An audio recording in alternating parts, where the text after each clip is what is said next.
Hi, my name's Dan, and this is a review of the album No New York, which is a compilation album which was released in 1978.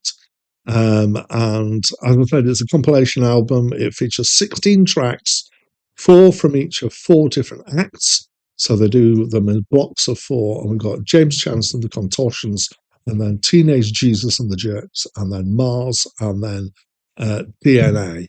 And it's my first time listening to it. It's intended as a document of the new wave musical movement in New York in the 1970s, and was produced by Brian Eno, of all people. He is not the kind of person I would associate with this kind of music at all. Apparently, he went to an event of no wave music, and got really interested and decided he wanted to release an album. So he persuaded four bands to come and do some recording. Apparently, three of the four bands were unhappy with the results of the recordings. I don't know what that means. I'm guessing that means that they felt it wasn't a good representation of their music. I don't know whether that means they felt that it was not recorded well enough, or it just didn't bring across the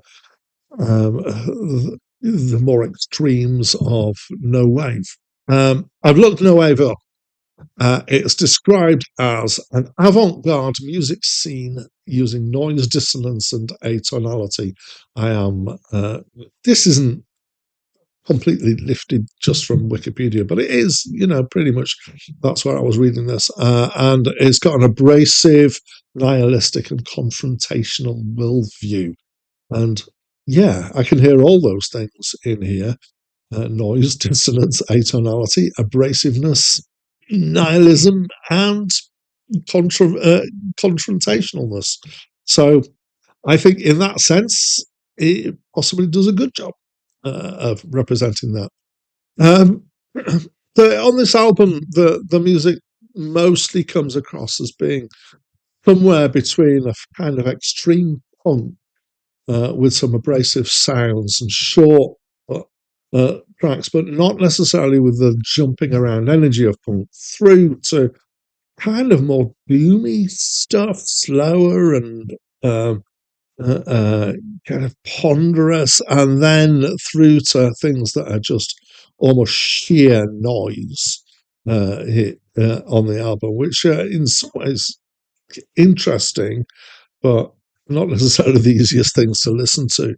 It is music that is the obvious ethos here is it's music designed to mostly make listeners recoil. So it's to give a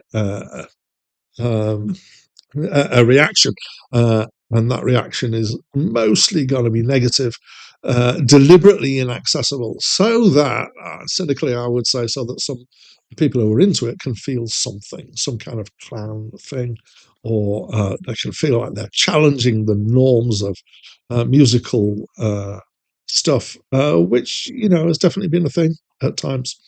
So overall, mostly I'd say I'm not much of a fan here. But I like bits of it, or I like aspects of it. I like probably the band I liked most was Teenage Jesus and the Jerks, the most mildly likable. Mostly, I think, because of Lydia Lunch, who's singing her delivery. I quite enjoyed. The Mars stuff is, in some ways, the most interesting.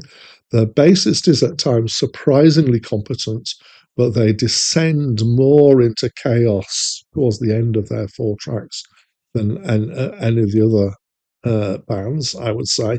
Their singer is strangely incoherent, incomprehensible, very hard, almost no consonants at all in their singing.